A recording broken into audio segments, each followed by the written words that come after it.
कुठे आलं मला? कुठे आलं आपण?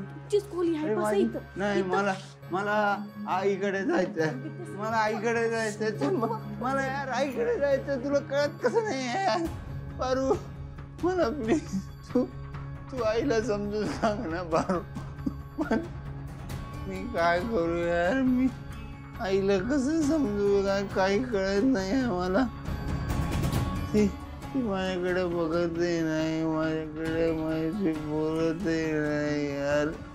पारू मला खरंच खूप वाईट वाटतंय ना. तू काहीतरी कर ना ग पारू.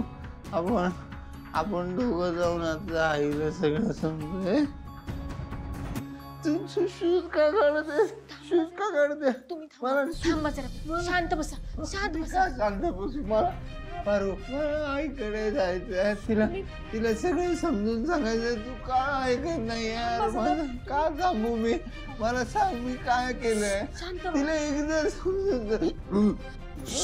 काय होतंय तुम्हाला?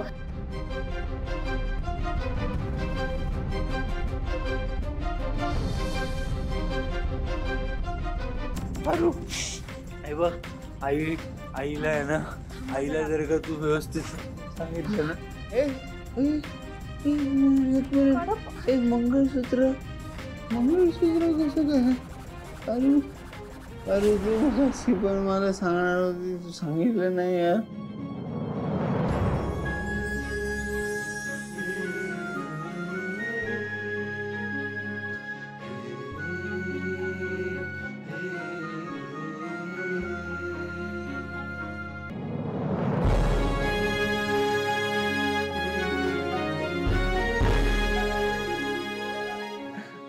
मंगळसूत्र कसं काय आलं? हळू बोलतोय. मला का नाही बोलवलं लग्नात? मला सांग ना.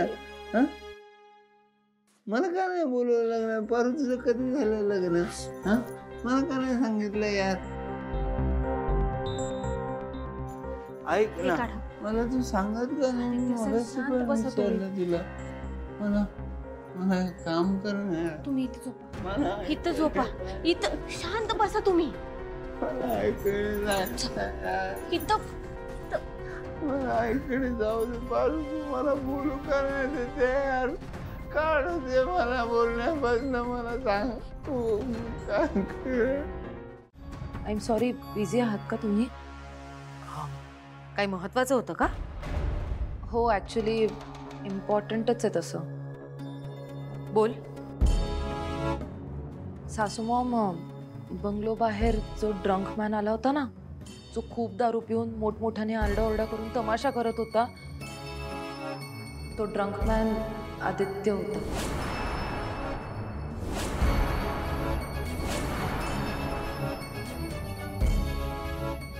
दिशा, आपण सगळे तिकडे हजर होतो. तूही बघितलंयस. प्रीतम दारू पिऊन आला होता, आदित्य नाही. आय नो सासूमॉम, आय अंडरस्टँड. मी कन्फर्म करूनच बोलते. आपण जेव्हा बाहेरून सगळे निघत होतो तेव्हा मी थांबून प्रीतम सोबत बोलले. तेव्हा प्रीतम एकदम नॉर्मल होता. त्याने आदित्यला सेफ करण्यासाठी ड्रंक असल्याचं नाटक केलं सगळ्यांसमोर. आय स्वेअर सासू मॉम, प्लीज विश्वास ठेवा. तो ड्रंक मॅन आदित्यच होता. दिशा, तो आदित्य किर्लोस्कर आहे. मी आत्ता जरी त्याच्याशी बोलत नसले तरी माझा त्याच्यावर पूर्ण विश्वास आहे. तो असं कधीच वागणार नाही. आय नो सासू मॉम, आय अंडरस्टँड. मला माहिती आहे याआधी आदित्यने असं काही केलं नसेल म्हणून कदाचित तुमचा विश्वास बसत नसेल. पण सासू मॉम बघा ना, जिथे आदित्यने ॲडशूट सारखी इतकी मोठी गोष्ट आपल्या सगळ्यांपासून लपवून ठेवली, तिथे आदित्य काहीही करू शकतो.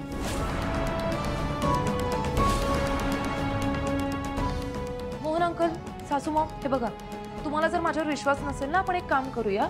आपण आदित्यच्या रूममध्ये जाऊन चेक करूया. तुम्ही तुमच्या डोळ्यांनी बघितल्यावर तर विश्वास बसेल ना तुमचा.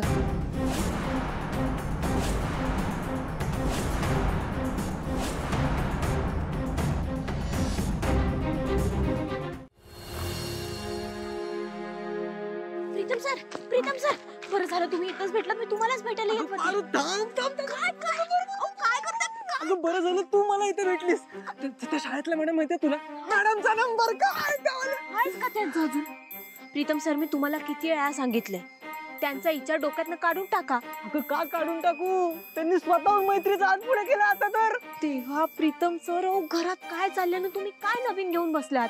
एक मिनिट, नवीन वगैरे काय नाहीये. मी तुला म्हंटल होतं ना जर ती माझ्या नशिबात असेल तर स्वतःहून चालत येईल. तेच झालंय, डेस्टिनी पारू. प्रीतम सर मला फक्त एवढंच माहितीये की तुमच्या आयुष्यात अजून काही नवीन संकट नको. नाही येणार का? तू नको टेन्शन घेऊ. बरं मला सांग तू काय सांगायला आलेलीस? प्रीतम सर माझ्या डोक्यात ना एक कल्पना आहे. देवी आई आणि आदित्य सरांमधला राग कमी करायची. काय? हे होऊ शकतं? वय अहो मी आत्ताच टीव्ही वर बघितलं. गणीनं ना एक कार्यक्रम लावला होता. असं त्या कार्यक्रमामध्ये ना 2 भांडण झालेल्या माणसांना असं बाजूबाजूला बसवलेलं. त्यांना काही प्रश्न विचारले, त्यांच्या मनातलं शंका दूर केला आणि मग त्यांच्यातलं भांडण मिटलं. प्रीतम सर आपण हे असलं काहीतरी केलं तर? अगं काही कमाल आयडिया आहे. म्हणजे दादा आणि आई या दोघांना समोरासमोर एका इंटरव्ह्यू मध्ये आणायचं. दोघे एकमेकांच्या समोर आले की आपण बोलायला लागतील. Problem solve. पण प्रीतम सर हे समजा करण्याच्या आधी ना आपण घरातल्या समजांना कल्पना द्यायला पाहिजे कारण त्यांची मदत लागेल ना आपल्याला. तू बोलतेस ना तो पॉइंट बरोबर आहे.